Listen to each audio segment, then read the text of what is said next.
proactively force something at level 1 with a Flash Alistar ability, I do think LGD should look to really, really ring this bot lane forward. Need a charm for Tanguan.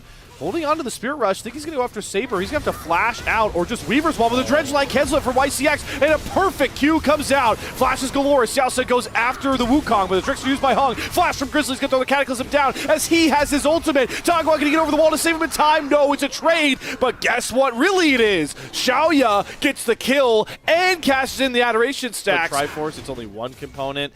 Yeah, the AD carry difference is stark, just what the doctor ordered for YCX and company as they get on to this first dragon, and Grizzly can't even dream of contesting. This is exactly how LGD got to roll. Keep the snowball build. That one's just for me. All right, so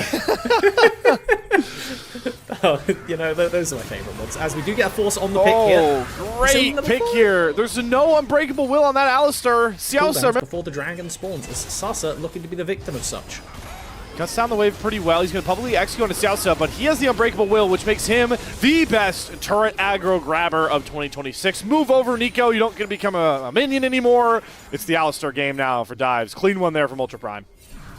Damn right, and take complete control of that half of the map to funnel gold into this Jax. The only gold lead for Ultra Prime is now... Oh, Grizzly. Okay, that's pretty audacious Cataclysm. I mean, Hung just pops a Cyclone. Heal from Xiaosa over the Weaver's Wall. Headbutt Pulverize. It's going to make sure that it's a trade of junglers. Very aggressive Cataclysm, but Ultra Prime, just like Game 1, playing a lot better as a squad, this time to back up their jungler. Unfortunately, Xiaoya quietly throws up the Whirling Death to pick up another cash-in off the back of that one. Oh, I didn't see that. Right now, and it seems like neither do they. You got to buy more time for your Jax as a dive buddy threat to scale up further. Saber doesn't do really any damage. Henna's not going to ever be able to contend with Xiaoya range-wise yet, so I like this. Played a little more calm, cool, collected, and let's see Ultra Prime. Last time, so I think we may be getting another control ward roll. They have no idea there's a mad cow in their back line. All right, YCX is going to be the target. Flag and drag, headbutt pulverize, knockups galore. YCX says, I want in on the knockup party. I'm going to throw down that depth charge. Oh my god, the Youngchen has found Xiaoya. Does not have flash, pops the barrier, the blast cone, will get it back towards safety, but YCX goes down to Henna, who finally gets as soon as the minions get into range because that crystalline overgrowth, not walking up and putting themselves in blast cone range from YCX. Yeah, disrespecting the fact that YCX and Hung are not on the map, so there's no point to show. You are the target of any play here. Tanguan hangs on to the Spirit Rush as the dragon does get aggroed. A TP comes across from Sasa on the bottom side of this river. Dredge Line going to land. Tanguan is going to burn it down onto this Jax. The Youngchen is very low and now sectioned off. It's going to be a top lane trade for support, you think, until Youngchen flashes and hops on out of there. I thought he was dead on arrival, and now Saber's going to find a huge seismic shove, and the flashes finally come across. Everyone goes after Xiaoya and finds the clutch kill. Captain Saber makes the play. It might open the game up for Ultra Prime. Charm comes down, public execution. Saber might have gone too far forward, and he cannot flash himself out to safety. The Liangchen TP's back in. He has a 30% shield. And if he had flash, he might have been over that wall, but instead he'll make sure Ultra Prime lock up a huge dragon if they can secure it. Crazy narrow fight, but Hung does have flash and smite still available. He can go for it if he wants to, but won't commit. Leaves it on the edge. Doesn't want to... Liangchen to set up in those side lanes further. He is the biggest gold lead for Ultra Prime. Scale up even more and look for more of these good pick plays. It's going to be big to get this crystalline overgrowth and get that mid-tier 1 down as well. So much more of the map open for Ultra Prime. Crazy that LGD didn't feel confident to stand up there. With 4 people in the area and Sasa roaming down, I really did think that LGD were going to stand and hold their ground, but now they're looking for a play around this Baron pit. They want to find a pick. They want to get Xiaoya a kill at the start of it, but it really is just posturing to fight for the mid-wave. All right, Xiaosa wants to battle. Goes into YCX. I was waiting for a Weaver's Wall. Charm from Tanguan, though, grabs Saber and throws him off his rocky entrance.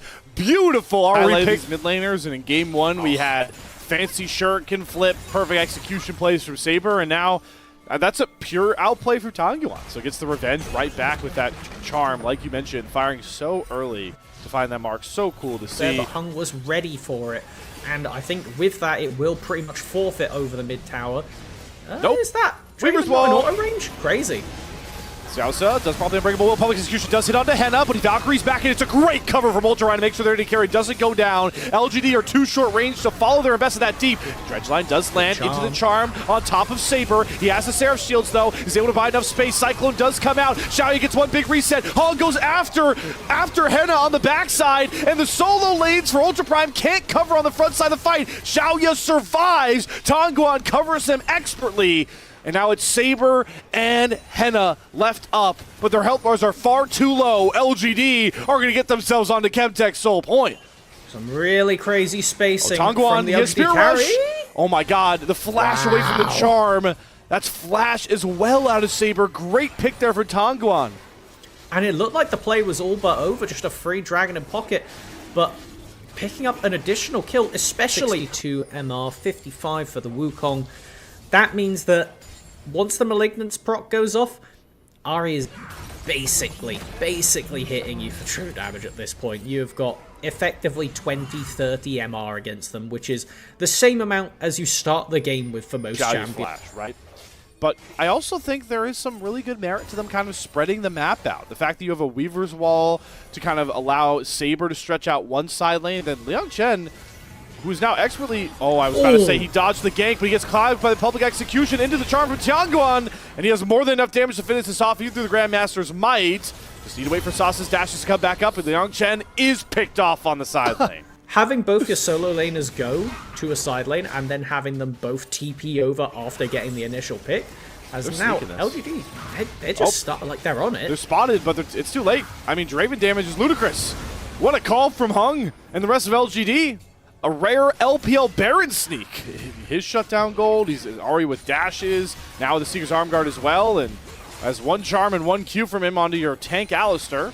So, yeah, it's tough for Ultra Prime. They're going to have to find a way to force into this bottom river. But Tongguan is looking. The charm is going to go wide, but the dredge line lands up, and man, does Grizzly just get blown up. He goes into the GA. The Young Tread's on the backside of this fight, but the Poly Execution once again claims Henna. He tries Valkyrie back, but Xiaoya's gotten rid of the front line. Sasa executes Henna, and the rest of LGD fall into place to knock down Ultra Prime. It's Grizzly limping away, and Saber barely healthy for now, but nearly dies to Tongguan, and with the wave they've gotten, the death timers, LGD might just look to push down mid lane and force this series the distance. I think they've got the angle, but with the Seeker's Arm Guard available, we could see a potential hero play from main man Saber on Ultra Prime. And LGD not going to take that risk. The soul is up for them. Grizzly not even going to walk to that side of the map. It looks like it is just all but forfeit by Ultra Prime on this front. Wow. Wow. What a series we've got here. I mean, maybe I caster curse my guy in the mid lane for LGD, but the way this is trending, Tongguan is going to likely go deathless to respond to Saber's deathless mid lane MVP performance. And the way... threat. And, oh, hold on. Oh my god, look at the damage. I mean, there it is. That. Hung gets the kill, but he did not earn that. That was all Tongguan's burst. Now he's got 2 extra Spirit Rush charges. He's oh my god! Fade away charm! Ew, Tongguan! Don't do Henna dirty like that! Nah, he's smurfing in Nirvana low. Like, what am I looking at? That was disgusting. I was not prepared for that. Okay, alright. This should be the game for LGD. They're looking to knock down on the Nexus. Hero plays required from the solo lanes of the support, but I don't think they have it in them. Dredge line onto the support, depth charge onto the Yangchen. Nexus turret number 1 going to go down. There's a big headbutt pulverized, but it just feels too little, too late. Liangchen had to go into stasis as he immediately jumps in. Saber and Liangchen try to cover the last Nexus turret, but there's another wave coming up immediately after. And this should be the final march forward for LGD. Another dredge line from YCX finds its mark. Stasis will not save Saber. Liangchen, everyone's burning their Zanyas, but it's a fleeting attempt for Ultra Prime to stay alive in a game they have been starved out in. There's the ace through, and LGD Ultra Prime does not disappoint in Group Nirvana. We go a game 3.